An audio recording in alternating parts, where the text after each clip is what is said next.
Hello, everybody. It is a Wednesday.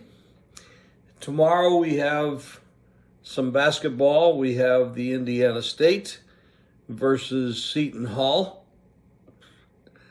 I'm liking somebody really strong in this game, actually, and it will be on the website.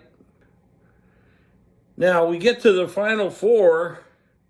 Of course, let me stop right there because everybody's talking about Caitlin Collins and what she's doing, and it's been incredible. She's had an incredible career, and she's doing some remarkable things. 41 points the other night and beating LSU, but this Iowa team is actually pretty good. They have some other good players on the team as well, so it's not just Caitlin. And if you look at the fact that she can not only score, but she leads in assists, pretty good at handling the ball, doesn't turn it over too much.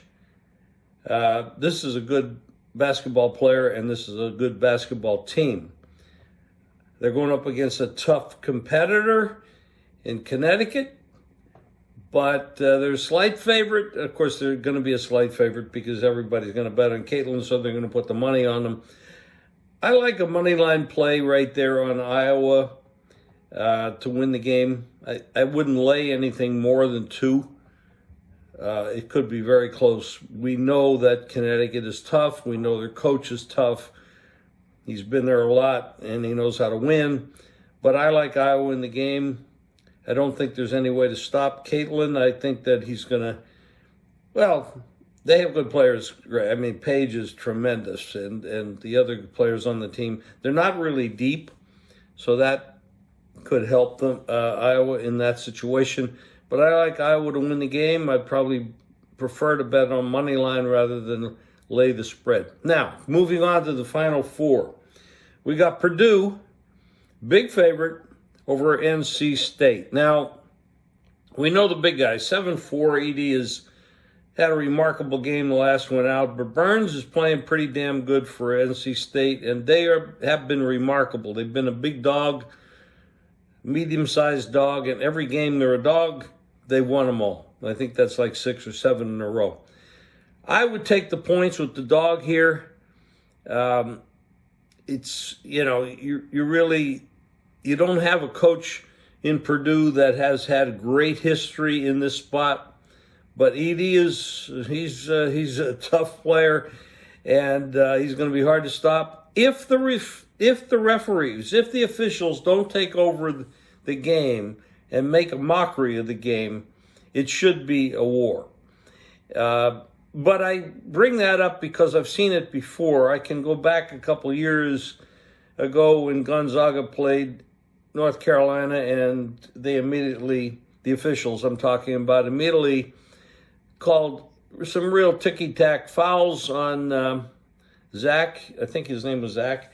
And he had to sit on the bench, and it made a big difference in the game. I don't know that North Carolina would have won that game had they not done that.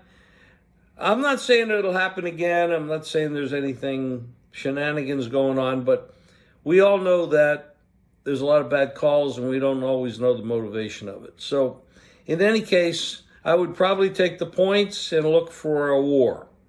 The other game, Connecticut, I'm not going to stand in front of them. They're a freight train. They win by double digits very frequently. The spread is ridiculous. I would not lay 12 points, 11 points in this game.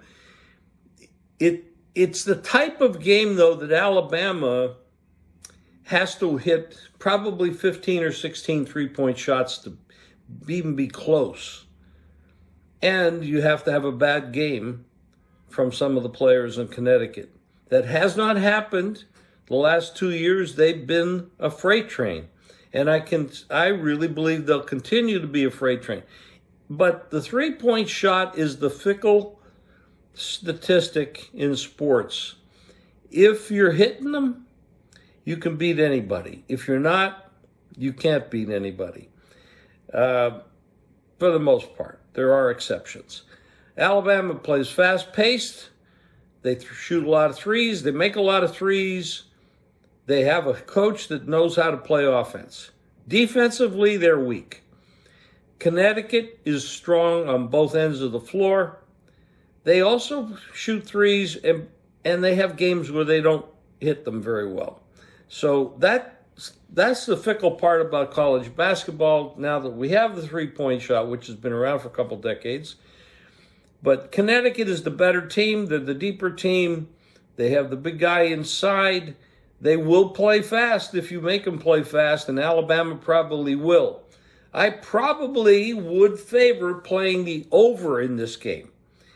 And I like Connecticut to win it. I like them to win the whole thing. I like them to beat Purdue or North Carolina State in the final. But I'm not going to lay 11 or 12 points. It's just too big a number. And so I think probably the right play in this game is to bet the over. I think Alabama is going to push the pace. And Connecticut will go along with that because they have the talent to do so. So check out the website, and we will have our games posted real quick.